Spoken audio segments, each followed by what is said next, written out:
کوری، حسین کاظمی نفراتی هستن که گرم میکنن، ولی رسول خطیبی داره با آقای کماسی خودش رو گرم میکنه. فرصت هستی طرفم تیموریان، یه پاس عالی توی دروازه رضا عنایتی گل میزنه و دروازه رو باز میکنه. ایران 1-0 از کره جلو میفته. یک کار قشنگ تیمی از بچهای تیم ایران که باعث میشه تا دروازه کره ها باز بشه. سربازان وطن، خدا نگهدارتان باد. خطاب نه فقط برای بازیکنان بلکه برای کلیه پرسنل شجاع ارتش جمهوری اسلامی ایران و سایر ارگان‌های نظامی کشور که واقعاً پاسداری از مرزهای جمهوری اسلامی ایران به عهده اونهاست. و اینجا هم افتخار آفرینی برای تیم ملی فوتبال به عهده این 11 مرد سفید پوش.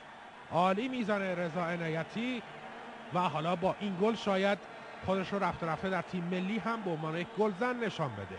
با سمادرانیک تیموریان صاحب توپ. بچه‌ها باید تو این دقایق دفاع مطلق رو رها بکنن. هر لحظه ممکنه اتفاقی بیفته. 4 دقیقه وقت طرف شده داریم. یه بار دیگه توی آفساید هم نیست. فرصت برای ایران توی دروازه. گل تیم ایران رو هم بادامکی میزنه توی دروازه. عالی بود کار و پیروزی 2-0 40,000 تماشاگر ایرانی رو در ورزشگاه و میلیون ها ایرانی رو در خانه های خودشون خوشحال میکنه.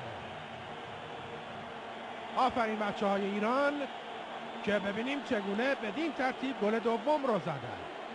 از بین دو پای دروازه‌بان رد شد و گل ایران به ثمر رسید.